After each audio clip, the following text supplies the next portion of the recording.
과학과 더 가까워지는 시간 금요일의 과학펀치 분강연 시작하도록 하겠습니다. 오늘 함께 강연해 주실 교수님 소개해 드릴 텐데요. 교수님께서 2024년 1월에 이달의 과학기술인상을 받으셨습니다. 성균관대학교 화학공학과 김태일 교수님 모셔보도록 하겠습니다. 네, 안녕하세요. 성대화학과의 김태일입니다. 네, 반갑습니다. 교수님 오늘 어떤 강연 해주실지 간단하게 소개 부탁드리겠습니다. 저희는 공학을 연구하는 연구자고요. 공학을 사람한테 적용할 수 있는 기술들을 익혀가지고 궁극적으로는 사람의 능력을 극대화하는, 그래서 슈퍼히로, 여기에서 스파이더맨과 같은 슈퍼히로가 될 수 있을까라고 하는 거에 대한 답을 드리려고 왔습니다. 네, 그럼 교수님 한번 준비해 주시면 될 것 같고요. 강연 들으시면서 궁금한 점 있으시면 메모해 두셨다가 강의 끝나고 질의응답 시간 활용해 주시면 되겠습니다. 큰 박수로 교수님 강연 들어보겠습니다. 네, 우선 초대 감사합니다. 처음에 제가 2년 전에 금과터에 와서 강의했었을 때는 코로나 시기여서 동영상으로 했었거든요. 그래서 청중들이 고등학생인가 보다, 중학생인가 보다 이렇게 생각했었는데 오늘은 다르네요. 네. 지금 성균관대에는 축제 기간이거든요. 축제 기간은 가수도 오고, 재작년에 싸이도 오고 이랬는데, 이게 성균관대 불금하고는 완전히 다른 느낌의 불금입니다. 네. 제가 오늘 말씀드릴 부분은 스파이더맨을 위한 기술들입니다. 사실 이게 이미지로 보면 이렇게 그럴듯한데 영화에서 보면 뭔가 좀 이렇게 문제가 있거든요. 그래서 그런 것들을 기술적으로 어떻게 극복할 수 있는지에 대해서 말씀드리려고 합니다. 성균관대를 먼저 설명하기 이전에 저를 먼저 설명을 하면, 저는 여기 대구에서 고등학교까지 마쳤고요. 오성중학교, 충고등학교 나왔으니까 여기서 20년 정도 보냈고요. 그 다음 이제 학교는 서울로 가서, 사실 이제 동대구역에 내리면은 고향 같은 느낌이긴 합니다. 네. 그리고 성균관대에 대해서 또 말씀드리면, 성균관대는 600년 전에 만들어져 있는 학교고요. 이게 두 개의 캠퍼스로 나눠져 있습니다. 서울의 인문사회과학 캠퍼스라고 해서 명륜동에 있고요. 그 다음 저희 공과대학하고 의과대학은 수원의 캠퍼스에 있습니다. 그래서 수원 캠퍼스에는 오늘 지금 축제를 하고 있는 기간이기도 합니다. 두 개로 나눠져 있으니까 시너시를 두 개의 캠퍼스를 따로 쓸 수 있다고 하는 장점이 있긴 합니다. 왜냐하면 수원 쪽에는 삼성이 가까우니까 삼성에서 많은 지원을 받고 저희는 삼성하고 굉장히 가깝게 일을 하고 있고요. 또 다른 장점은 요거는 슬라이드가 있는데 오늘 빠뜨렸는데요. 1,000원짜리에 누가 있는지 아시죠? 1,000원에 있는.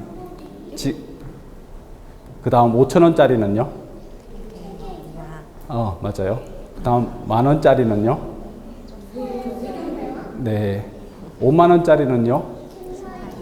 네. 여기에 있는 모든 이 네 분이 저희 학교랑 관련이 있습니다. 태계 이황은 저희 학교의 선생님이셨고요. 그 다음 나중에 총장까지 가신 분이고, 그 다음 이 선생님은 어떻죠? 역시 보드 멤버라고 이야기하는데 총장까지 가신 분이고요. 그 다음에 세종대왕, 10,000원짜리 있는 세종대왕은 저희 학교를 만드신 분이시고요. 50,000원짜리에 계신 분은 학부형이세요. 그래서 딴 데 가서 이야기할 때 이 성균관대학교가 우리나라의 모든 돈을 다 이렇게 관련이 있다라고 이야기를 하는데, 그냥 재미삼아 이렇게 들어주시면 좋겠습니다. 네. 저희는 아까 제가 여기에서 고등학교까지 나왔다라고 말씀을 드렸었는데, 대학교 가서 어떤 공부를 할까라고 하다가 화학공학과를 들어갔죠. 화학공학에서 하는 부분은 여러 가지 엔지니어링에 대해서 배웁니다. 반도체도 많이 가고, 물론 바이오도 하기도 하고요. 그런데 이제 바이오를 해야겠다, 공부를 하고 싶다고 대학교 가면 마음대로 이제 수업을 골라서 들을 수 있거든요. 그래서 저는 바이오를 해야 되겠다라고 해서 바이오를 이렇게 갔더니 뭔가 이게 저한테 맞지 않은 느낌이었어요. 그게 어떤 느낌이냐면 이해를 하는 게 아니라 다 외워야 되는 것들이 너무 많아서 나는 수학을 잘하니까 그냥 반도체 쪽으로 가야 되겠다 라고 반도체 쪽으로 박사를 하고 나중에 궁극적으로는 지금 현재는 다시 바이오를 관련되어 있는 연구를 하고 있습니다. 그래서 제 연구 분야는 화학공학이긴 하지만 반도체를 만듭니다. 반도체가 어떤 반도체냐면 여러분들 아시듯이 휴대폰도 어떻게 보면 반도체 일환이고 디스플레이도 반도체 일환입니다. 우리가 원하는 대로 조절이 가능한 기기를 쓰는 것을 반도체라고 이야기해요. 반도체니까 어쩔 땐 도체, 어쩔 때는 도체가 아닌. 그래서 마찬가지로 요거를 활용하게 되면은 바이오의 기능들을 우리 마음대로 반도체처럼 조절을 가능합니다. 왜냐하면 디스플레이처럼 껐다 켰다가 할 수도 있고 여기 있는 마이크 스위치처럼 껐다 켤 수도 할 수 있는 거와 마찬가지로 우리는 우리 바디에 있는 모든 기능들을 껐다 켰다가 왼쪽으로 갔다 오른쪽으로 갔다가 이렇게 조절이 가능하게 할 수 있는 거죠. 왜냐하면 반도체를 바이오에 적용시킨다면. 그래서 그런 연구들을 하고 있습니다. 전통적인 화학공학하고 조금 다른 이야기라서 제 연구 분야를 그렇게 설명을 해 드렸습니다. 오늘 주제는 여기에 있는 이 슈퍼히로입니다. 아까 말씀드린 것처럼 슈퍼히로는 인간이 갖고 있는 능력을 배가시키는 훨씬 더 사람 갖고 있는 능력보다 더 잘 큰 능력을 갖고 있는 분들이죠. 멀리 뛰고 날아다니고 이런 분들. 근데 어딜 가서 이런 친구를 연구하지 그랬냐라고 이야기를 하더라고요. 이분이 테슬라를 물론 지금 현재 테슬라의 앨런 머스크 주인의 모티브를 얻어서 이 영화를 만들었다라고 하는데 모든 기능들이 다 로봇처럼 이렇게 만들어져 있습니다. 근데 저는 여기 계신 이 스파이더맨을 모사하는 것을 목적으로 하고 있습니다. 그렇게 된 이유가 제가 논문으로 하나를 썼었는데 그 논문을 쓰고 나면은 이 논문들이 평가를 받거든요. 해외 사람들한테 평가를 받아요.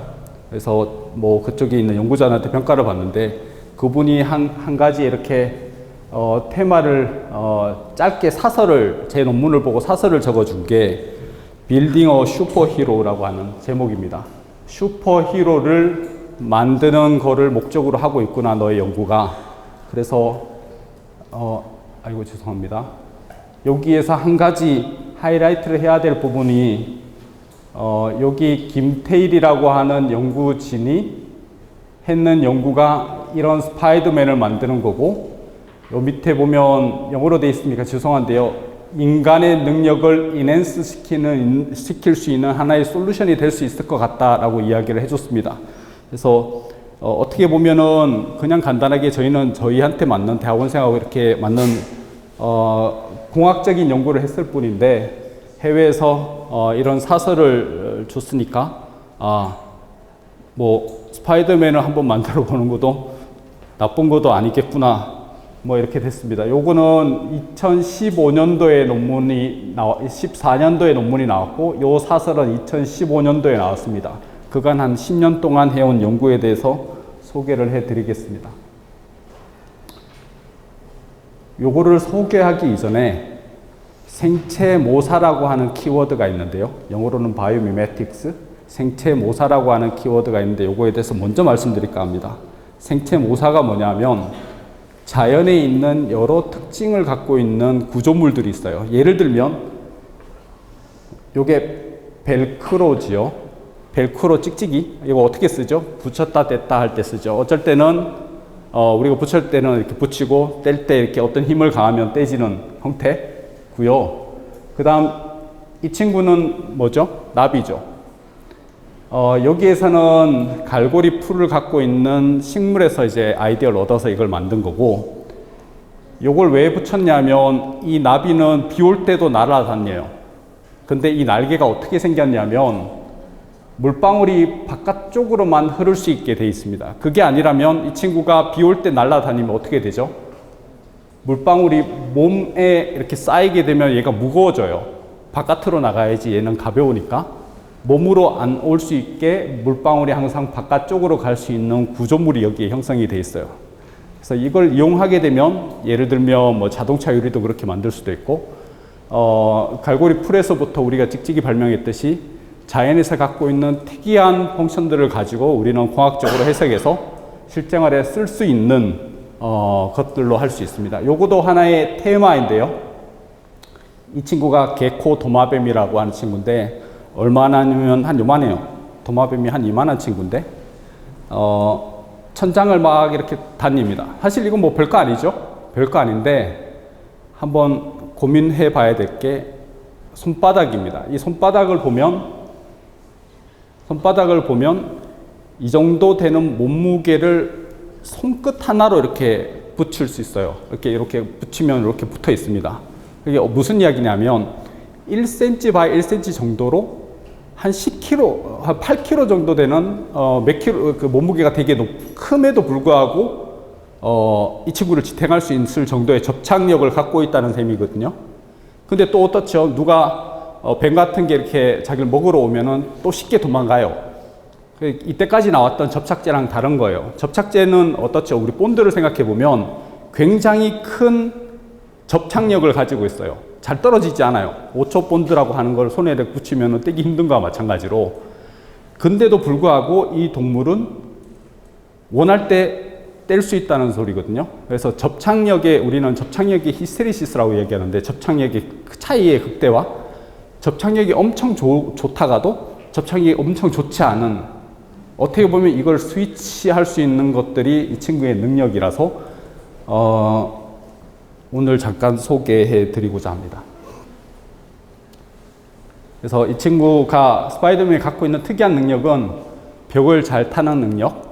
근데 이것도 역시 마찬가지로 이 친구가 80kg 정도 되는 몸무게를 가지고 있는데 막 이렇게 올라가는 거죠. 쉽게. 영화에서는 약간의 갈고리가 이렇게 나와서 80kg나 되는 몸무게를 지탱할 수 있다라고 하지만 계산해 보면 맞지 않아요. 어느 정도의 능력이 있어야, 아까 말씀드린 개코 도마뱀의 능력의 100배 이상이 되면은 아마 될 것 같은데, 이런 것들을 어떻게 구현할 수 있는지. 또 다른 것은 잘 듣는 능력이에요. 스파이더맨은 영화에서 잘 듣는 능력으로 나오죠. 옆에서 도와주세요라고 하면은 이 친구는 갑니다. 그러면 멀리 있는 것들을 어떻게 잘 들을 수 있나? 분명히 고도화되어 있는 감각기관이 있을 겁니다. 근데 또 다르게 생각해 보면 시끄러운 소리 중에서 우리가 원하는 소리를 잘 들을 수 있을까? 만약에 잘 듣기만 하면은 모든 노이즈들, 내가 듣고 싶지 않은 모든 정보들이 다 내한테 오게 되는데, 이걸 어떻게 처리를 해서 도와주세요라고 하는 표현만 잘 캐치를 해낼 수 있을까? 왜냐하면 스파이더는 그렇게 똑똑한 친구가 아니거든요. 똑똑한 친구가 아님에도 불구하고 거미줄에 매달려 있을 때 원하는 것들, 즉 이제 먹을 게 멀렸구나, 혹은 아니면 암컷이 오고 있구나 라고 하는 걸 인지하고, 바람이 부는데 막 흔들리는데도 불구하고.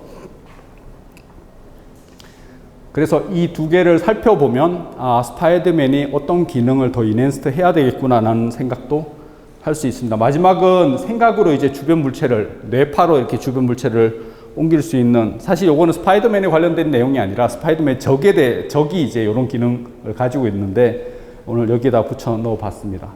먼저 벽을 잘 타는 능력에 대해서 말씀드리겠습니다.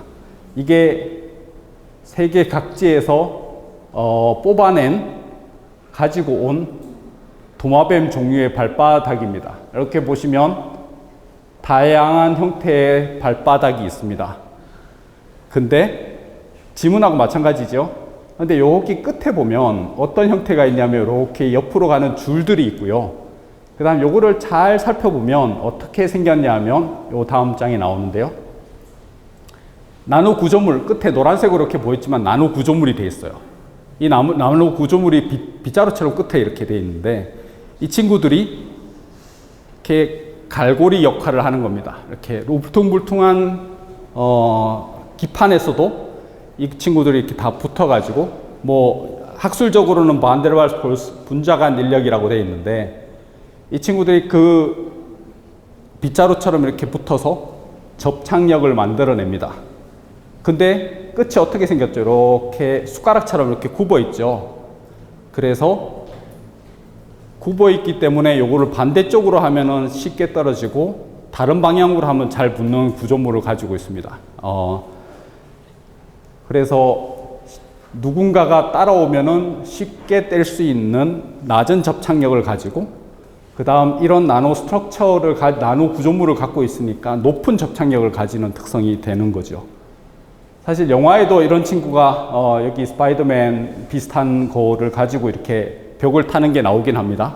근데 여기에서는 분자간 인력은 아니라 요거는 정전기력입니다. 이렇게 머리카락이 바닥에 붙어서 잘 떼기 힘든 그 능력인데 이 정전기력의 이론상으로 100배 정도 더 높은 게 아까 말씀드린 그 나노 구조물에서 의해서 유도되는 접착력입니다. 그래서 이렇게 나노 구조물을 한쪽 방향으로 이렇게 굽히게 만들 수가 있거든요. 이렇게 한쪽 방향으로 굽히게 되면 어떻게 되냐면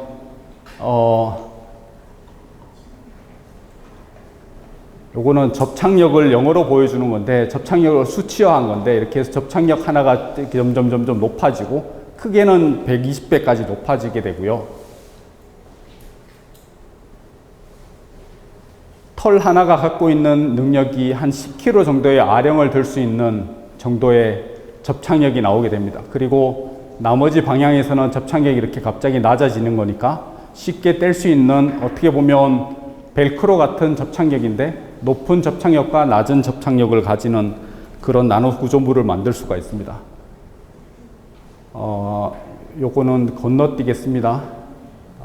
그리고 아까 말씀드린 이렇게 한쪽 방향으로 나노 구조물이 굽어져 있으면 물방울이 한쪽 방향으로 갈 수 있으니까 아까 그 나비 날개와 같이 물방울을 한쪽 방향으로 이동시킬 수 있는 기판으로도 만들 수가 있고요. 요거도 건너뛰겠습니다. 다른 능력으로 가보겠습니다. 그래서 벽을 잘 타는 능력은 거미한테 물려서 이렇게 갈고리처럼 나온 그 능력으로는 부족하고 아마도 다음 스파이더맨 4가 됐든 5가 됐든 개코 도마뱀과 같은 구조물이 만들어져야 되지 않을까 제안을 할 수 있으면 좋겠습니다. 나머지 하나는 잘 듣지 못하는 소리를 잘 들을 수 있는 능력. 거미가 거미줄에 이렇게 있고 이 거미줄은 항상 진동을 측정합니다. 예를 들어 암컷이 왔을 때 프리퀀시와 그 다음에 진동수와 그 다음 바람이 왔을 때 진동수가 다 다르죠. 그래서 얘네들을 잘 읽어낼 수 있는 능력이 있는데 그 감각기관이 어디 있냐면 여기 발목 정도에 있는 감각기관입니다. 발목 정도에 있는 감각기관에 바이브레이션 리셉터라고 하는 진동을 측정할 수 있는 감각기관이 있습니다. 이 진동 감각기관이 어떻게 생겼냐 하면 이렇게 찢어져 있습니다. 이 친구의 피부는 굉장히 딱딱한 엑소스켈레톤이라고 하는 딱딱한 피부로 이루어져 있고요.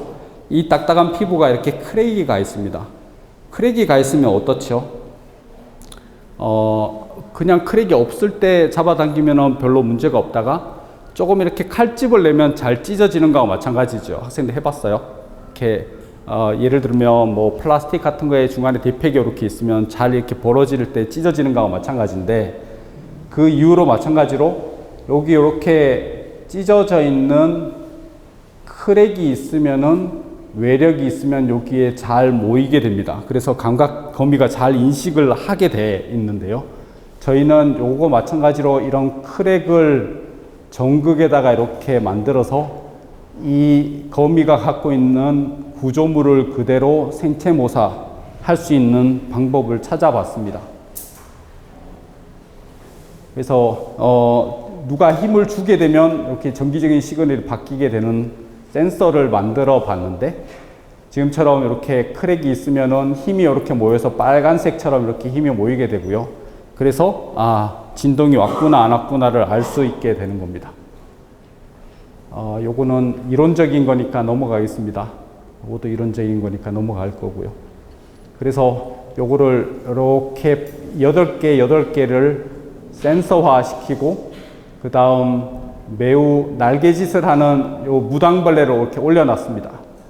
날아가지 않도록 뭔가 이렇게 본드를 발바닥에 붙여가지고 이렇게 해놨더니 이 친구가 날개를 계속 짓을 하니까 날개짓을 하는 정말 가벼운 진동도 이렇게 나타나게 되고요. 그래도 당연히 뭔가 이렇게 올려놓으면 압력도 이렇게 높아지게 되고 그렇습니다. 이걸 어떻게 썼냐면 진동을 측정할 수 있는 센서로 저희가 썼고요. 요거를 바이올린에 붙여놓고 바이올린을 이렇게 운동을 해봤더니, 바이올린 플레이를 해봤더니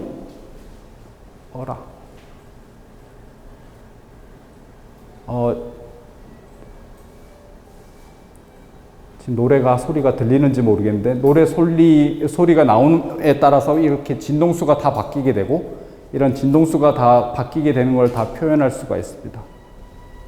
요거를 그러면 어떻게 쓰면 좋을까? 또 고민을 하다가 여기 목에다 붙였습니다. 목에 붙여서 우리가 어떻게 했냐면 요거 가지고 게임을 했습니다. 이 친구한테 Go, Shoot, Jump and Stop이라고 하는 4개의 단어를 말하라고 했어요.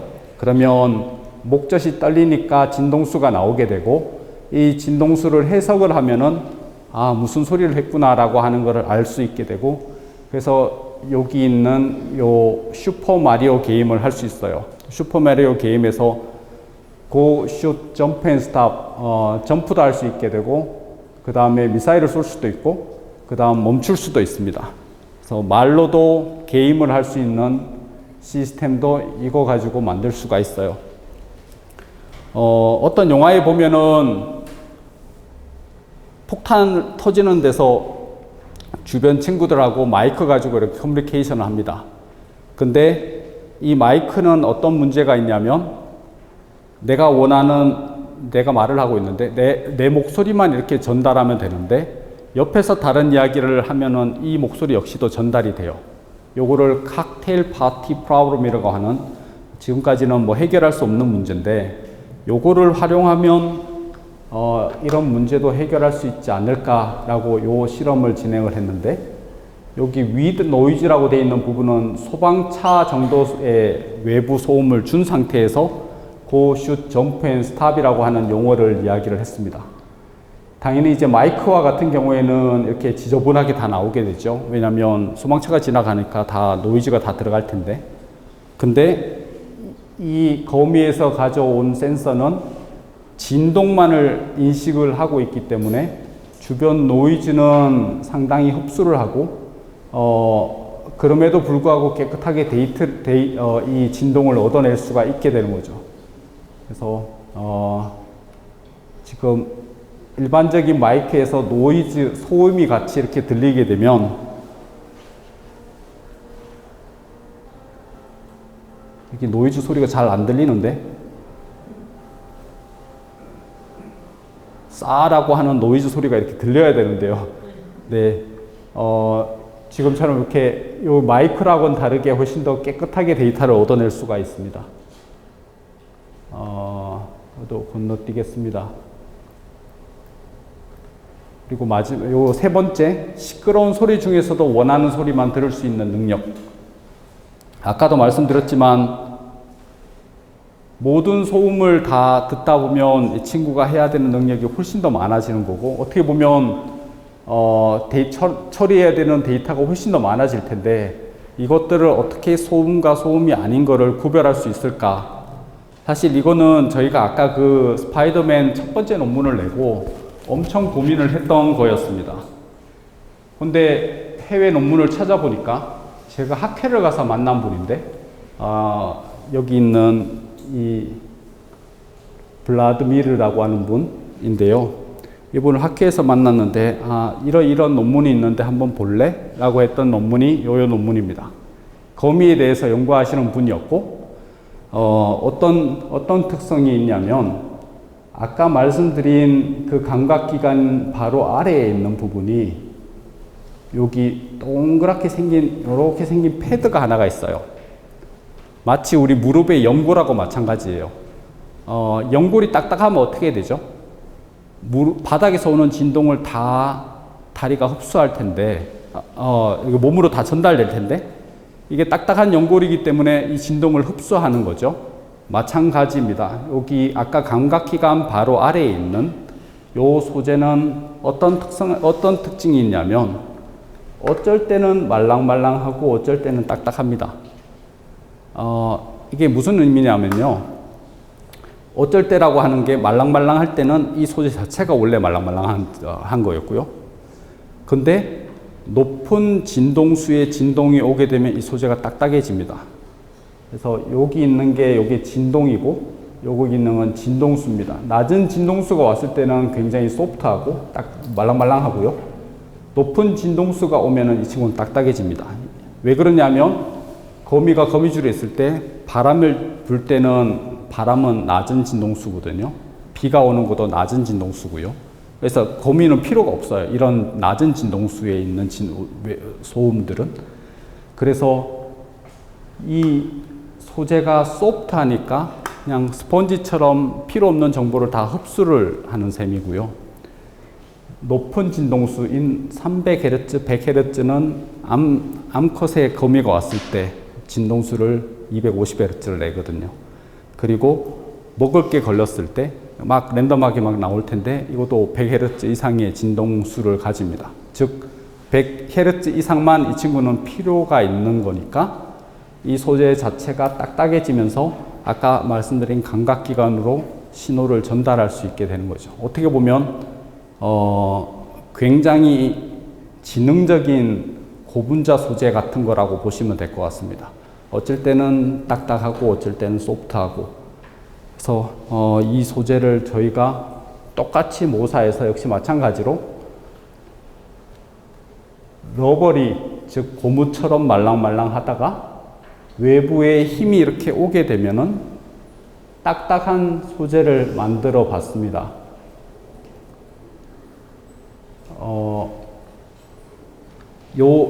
얘가 어떤 거냐면 녹말가루를 혹시 아는지 모르겠는데요. 녹말가루를 물에다 일부 섞어가지고 이렇게 탕 같은 거 이렇게 만들어 놓고 손을 천천히 넣으면 이렇게 거의 유체, 물과 같은 특성을 가지고 주먹으로 이렇게 세게 치면 딱딱한 특성을 보이거든요. 요거는 화학공학에서는 논 뉴트리언 플루이드라고 하는 일반적으로 잘 알려져 있지 않은 뉴트리언 플루이딕 프로퍼티를 가진다라고 하고 있는데 이게 유체처럼 물처럼 이렇게 되다가 외부 자극이 오면 지금처럼 이렇게 구조물을 가질 수 있는 소재로 바뀌게 됩니다. 즉 딱딱한 소재로 바뀌게 되는 거죠. 그래서 요 데이터만 보시면 될 것 같습니다. 지금처럼 낮은 헤르츠에 있는 시그널들을 줬더니 다 흡수해 버리고요. 높은 헤르츠의 시그널을 줬더니 그대로 전달하는 소재를 가지고 있습니다. 이렇게 되면은 어떻게 할 수 있냐?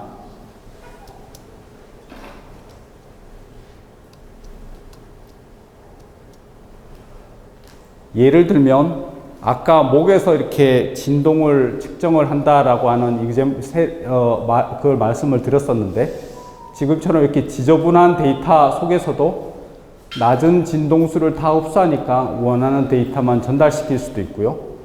그 다음에 이렇게 손에 있는 맥박을 측정하면서도 이 사람은 뛰어다닐 수도 있고 혹은 아니면 운동을 하더라도 원하는 맥박 시그널만 빨간색처럼 이렇게 잘 전달시킬 수 있는 어떻게 보면 움직임에 의해서도 생길 수 있는 진동수를 다 없애고 우리가 원하는 모든 신호들을 다 얻어낼 수 있는 소재가 될 수가 있거든요.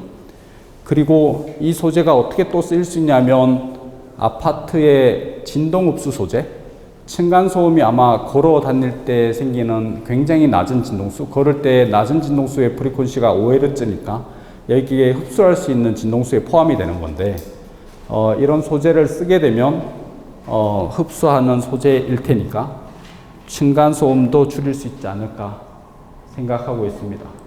또 요거는 어떤 거냐면 우리가 병원에 학생들은 아마 모르겠습니다만 어르신들은 아마 저희 나이 정도 되면 병원 가서 항상 하는 테스트입니다. 가슴에다가 이렇게 생긴 전극을 붙이고 이렇게 누워 있어요. 왜 누워 있냐라고 하면 움직이면 신호가 왜곡되거든요. 왜냐하면 노이즈가 나오기 때문에. 그래서 노이즈가 어떤 식으로 나오게 되냐면 이렇게 나오게 됩니다. 숨을 크게 쉬거나 아니면 걷거나 뛰거나 이렇게 되면 이렇게 나와야 될 시그널이 이렇게 나오니까 우리는 못 알아먹고 가만히 누워만 계세요 라고 하고 있는데, 이 소재는 걷든지 뛰든지 이 충격을 다 이 소재 자체가 흡수하고 원하는 신호만 전달시킬 수 있으니까 뛰더라도 별로 문제 없고 걷더라도 별로 문제 없고 할 수 있으니까 우리는 아침부터 저녁까지 이 소재로 심장에 박동되는 정보들을 다 얻어낼 수가 있습니다. 이게 뭐를 의미하냐면 심장이 한 번씩 문제가 되는 게 24시간 중에 4, 5초 정도밖에 안 되거든요. 처음에는 4, 5초부터 시작하다가 나중에는 심장 마비로 오게 되거든요. 근데 그 4, 5초를 어떻게 캐치하냐가 문제인 건데, 병원 가서 그 4, 5초를 운 좋게 이렇게 측정을 잘 하면은 이분은 빨리 이제 진단을 받을 수 있는 거고, 그게 아니라면 나중에 병을 키워서 이제 생기는 병을 키우게 되는 거니까, 이런 기술을 잘 이용하게 되면 아침부터 저녁까지 심장의 움직임을 지금처럼 이렇게 잘 얻어낼 수도 있는 거고, 그러면 이렇게 부정맥이 언제쯤부터 생기고 있는지도 일찍 알아낼 수 있으니까 심장 마비를 조기에 이렇게 찾아낼 수 있지 않을까. 그래서 의학적으로 쓰는 연구를 지금 하고 있긴 합니다. 자, 마지막은 반도체로 뇌를 어떻게 조절할 수 있을까라고 하는 의문에 대해서 답을 하나 드리려고 지금 이런 반도체를 저희가 만들었습니다. 어떻게 생긴 반도체냐면 바늘처럼 생겼고요. 이 친구는 뇌로 이렇게 집어넣을 수가 있습니다. 드릴링을 통해서. 이렇게 뇌를 통해서 집어넣게 되면 이 반도체는 뇌의 신호를 껐다 켰다가 할 수 있어요. 그 얘가 어떤 거냐면 여기 있는 뇌 부분인데, 요 뇌 부분이 어떤 구조를 담당하냐면 도파민이라고 하는 호르몬을 만들어낼 때 쓰는 뇌 영역입니다. 그래서 반도체로 작동을 시키게 되면 이 친구는 맛있는 밥을 먹을 때 느끼는 기분 좋음을 느낄 수가 있는 셈이죠. 근데 마약과 같은 경우에는 똑같은 약을 쓰긴 합니다만 우리가 몸에서 나오는 영역보다 훨씬 더 높으니까 문제가 되는데, 이렇게 만들어진 반도체 소자에서 나오는 것들은 사람이 만들 수 있는 도파민의 영역에서 벗어나지 않기 때문에 문제점은 없고요. 지금 이게 반도체 소자입니다. 이렇게 보면 불이 켜지는 게 바늘 끝에 있고요. 조절도 가능한 무선 칩들이 다 들어가 있습니다. 그래서 요거를 우리가 어떻게 썼냐면 여기 G가 있습니다. G가 왼쪽 방에만 들어가면은 아까 말씀드린 것처럼 반도체를 켜줬어요. 그러면 도파민이 나오니까 기분이 좋은 거예요. 그래서 나중에 보면 이 왼쪽 방에만 계속 머물러 있는 걸 확인할 수 있고요. 요거는 어떤 거냐면 Y 같은 방이 3개가 이렇게 붙어 있습니다. 벽지는 세로로 되어 있는 벽지, 가로로 되어 있는 벽지, 벽지가 아예 흰색인 벽지를 만들어주고, 여기 끝에다가 이제 센서를 하나 뒀습니다.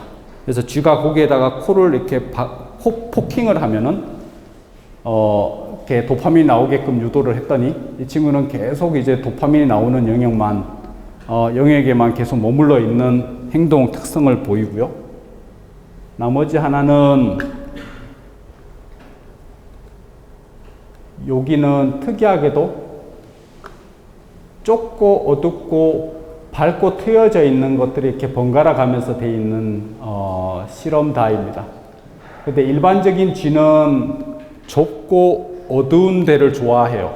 그럴 수밖에 없는 게 외부의 포식자들한테 잘 눈에 띄질 않기를 원하거든요. 그래서 나갈 수가 없어요. 이 친구들은 나가지 못하고 여기에서 뭐 왔다 갔다 하는 게 일반적인 쥐라고 보면, 아까 말씀드린 우리가 조절하는 쥐는 훨씬 더 용감합니다. 왜냐하면 도파민이 나오고 있으니까. 지금처럼 이렇게 쉽게 눈에 띄고 그 다음에 밝은데도 불구하고 이렇게 막 다닙니다. 뭐 밝은데도 막 이렇게 막 다니고, 그 다음 친구들하고 이게 쥐들은 소셜 커뮤니케이션, 코로 이렇게 더듬이로 굉장히 커뮤니케이션을 많이 하는데 그 확률도 훨씬 더 높아지고 그렇습니다. 그 이유가 도파민이 부족하면 어떤 병이 오죠? 파킨슨 병이라고 하는 병이 옵니다. 이게 사람의 노화에 의해서 생기는 자연적인 병 중에 하나인데요. 뇌에서 생길 수 있는 아까 말씀드린 도파민이 나오는 뇌 부분이 노화가 일어나면은 도파민이 안 나오게 되고, 도파민이 안 나오게 되니까 생길 수 있는 질환인데, 지금 현재까지 나와 있는 도파민을 낼 수 있는 약이 있긴 합니다. 그런데 4년 정도밖에는 못 써요. 그게 어떤 이야기냐면 파킨슨 병을 진단을 받게 되면 4년까지만 살 수 있는 셈입니다. 그 후로부터는 생활이 안 되고 친구들도 잘 못 만나고 운전도 못 하고 그렇습니다. 근데 아까 말씀드린 이런 전자약, 반도체에 기반되어 있는 전자약을 쓰게 된다면 그럼에도 불구하고 나가서 친구를 만날 수 있고 그 다음에 운전도 할 수 있는 세상이 오지 않을까 싶습니다. 그리고 비단 저희가 호르몬을 조절하는 도파민이라고 하는 뇌를 조절했지만 지금은 어떻게까지 조절을 하고 있냐면 동물의 스트레스를 낮추는 실험도 하고 있고요. 그 다음에 왼쪽과 오른쪽을 갈 수 있는 요거는 이제 뇌 쪽에서 모터라고 하는 영역이 담당을 하는데 그 부분도 이제 조절을 할 수 있고요. 그 다음 기억을 담당하는, 사실 기억과 언어가 굉장히 어려운 뇌에 있는 부분인데 이 부분은 표피에 있는 코르텍스라고 하는 이렇게 쭈글쭈글한 그 표피에만 있거든요. 그래서 너무 많은 영역의 언어와 기억력을 담당하고 있는 분야니까 이거는 아마 저희 때는 못할 것 같고 나중에 이제 저희 제자들이 혹은 아니면 차차후 아마 여기 있는 학생들이 할 수 있지 않을까 생각됩니다. 근데 아까 반도체 같은 경우에는 어떻게 보면 뇌를 이렇게 찔러 넣는 케이스니까 당장 못 쓰지 않을까요? 그렇게 당장 못 쓸 수도 있죠. 사람한테 쓸 수 있는 지금 현재 가장 잘 나와 있는 전자수자는 이렇게 생겼습니다. 이어버드처럼 뇌파를 측정할 수 있는 어떻게 보면 전극이고요. 이 전극으로 자동차도 조절할 수 있습니다. 쉽게 말씀드리면 이렇게 생긴 게 일반적이죠. 이렇게 생긴 게 일반적인데 애가 이렇게 앉아 있으면 어떻게 되죠? 엄마가 놀래죠. 어머! 마찬가지입니다. 이게 어머 놀래는 게 뇌에서도 똑같이 놀래요. 이게 에러 릴레이티드 포텐셜이라고 하는 사건 전이 준위가 나오게 되는데 애가 이렇게 앉아 있는 것을 본 순간 1초 이내로 이렇게 생긴 파장이 뇌에서 나옵니다. 낮아졌다, 높아졌다, 낮아졌다, 높아졌다라고 하는 게 뇌파에서 나와요. 왼쪽에 있는 거 한번 봅시다. 동영상을 보면 이게 어떤 차인데 자동적으로 멈추는 차입니다. 근데 센서 고장나서 이렇게 사고가 나요. 사고가 나면 어떻죠? 우리가 예상하는 거는 차가 잘 작동하다가 알아서 잘 서겠거니. 왜냐면 그걸 믿고 있다. 돈을 지불을 했으니까. 근데 안 서면 어떻게 되죠? 당황하죠. 그러면서 뇌에서 이런 시그널이 나옵니다. 그래서 이렇게 생긴 시그널을 잘 측정을 하면은 어떻게 쓸 수 있냐면, 그때부터 이제 저희 엔지니어들이 뭘 할 수 있습니다. 요거는 어떤 거냐면, 삑삑삑을 계속 틀어줍니다. 학생들한테. 틀어주면, 삑삑삑만 나오는 것보다 알고 있다. 갑자기 노가 나온다든지 이상한 시그널이 나오면은 지금처럼 이런 아까 말씀드린 높아졌다, 낮았다 하는 시그널들이 나오거든요.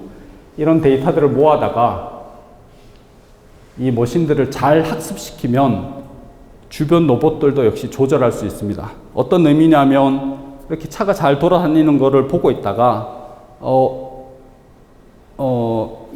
내가 원하는 걸 하지 않는 거예요. 지금처럼 이렇게 신호위반을 하면은 아까 말씀드린 그런 시그널이 나오는 거죠, 이제. 그러면 이 시그널을 듣고 이 로봇이 주인님 말씀을 잘 들어야 되겠구나. 이 뇌파가 나온 걸 보니까 내가 뭔가 잘못했구나 라고 알 수 있게 되는 거죠. 지금처럼 자동차가 이렇게 막 자동차가 막 돌아다니다가 신호 위반을 했습니다. 그러면 아까 말씀드린 이런 뇌파 파형이 이렇게 나오게 되고 높아졌다 낮아졌다 하는 파형이, 그래서 자동적으로 이 차를 멈출 수 있게 할 수 있습니다. 요게 그 실험을 담당한 여학생인데요. 이렇게 보고 있다가 손으로 이렇게 누르는 스탑 시키는 게 있고요. 혹은 아니면 뇌파로 이 친구를 차를 멈추게끔 해봤습니다. 당연히 이제 손을 누르는 거는 손으로 눌러야 되니까 시간이 되게 오래 걸리고, 뇌파로 서게 하면 훨씬 더 제동거리가 짧아지기도 하고요. 그 다음에 이 차를 이런 다양한 복잡한 길로 가게끔 여기에서 집으로 가주세요 라고 하면 자기 마음대로 갈 수도 있죠.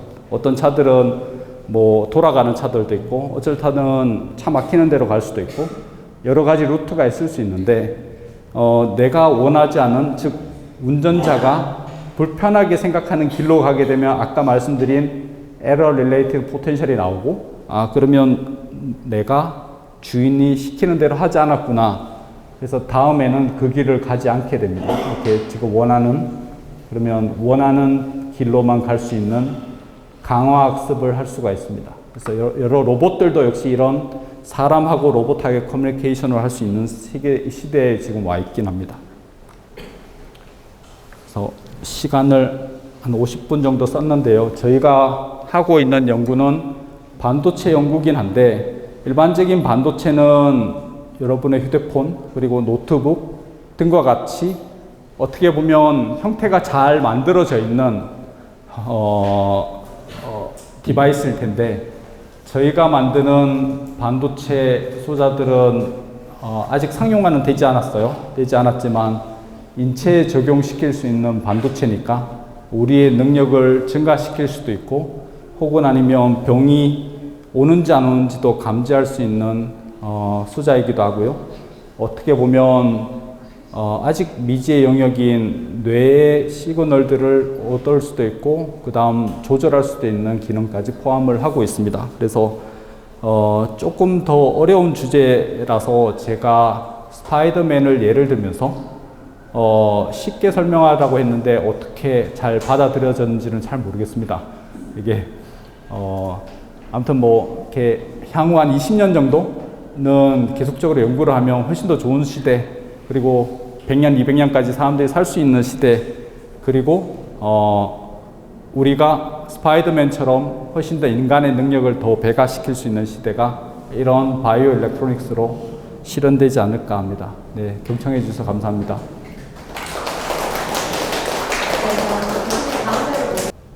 네, 교수님 그럼 마지막으로 네. 이제 강연하시면서 못다한 이야기나 아니면 하고 싶은 말씀 있으시면 부탁드리겠습니다. 네, 이 주말에 금요일 저녁 때 같으면 거의 주말이죠.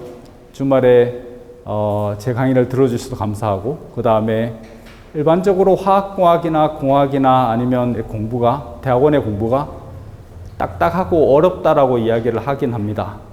하지만 사실 더 나은 미래를 위해서 공부를 해야 되는 분야이기도 합니다. 뭐 어떻게 보면 우리가 R&D 예산을 엄청 많이 쓴다라고 사람들이 생각할 수도 있긴 하겠지만, 그런 이유 때문에 원래 R&D 예산이 30% 정도까지 줄긴 했지만 10년, 20년의 앞날을 보게 되면 미국 사람들이 하지 않은, 전 세계 사람들이 하지 않는 이런 연구를 해야지 나중에 더 나은 미래를 살 수 있지 않을까. 그리고 또 병도 더 건강하게 살아갈 수 있지 않을까라는 생각을 해드립니다. 뭐 저희는 항상 교수들끼리 모이면은 R&D 예산 줄었는 이야기를 하거든요. 근데 외부 사람들은 또 그게 다를 수도 있으니까 저희 견해에 대해서 한번 말씀드려봤습니다. 네, 잘 경청해 주셔서 너무 감사합니다. 네, 고맙습니다. 네, 오늘 질의응답까지 너무 고생해 주신 우리 교수님께 다시 한번 큰 박수 부탁드리겠습니다. 네, 금요일의 과학터치 오늘은 여기까지입니다. 저희는 2주 뒤인 5월 31일에도 또 역시 강연이 있습니다. 그때도 함께 해주시면 감사하겠습니다. 나가시면서 책자에 도장 꼭 받아가시고요. 여러분 금요일의 과학과 가까워지시길 바라겠습니다. 금요일의 과학터치 모두 마칩니다. 고맙습니다.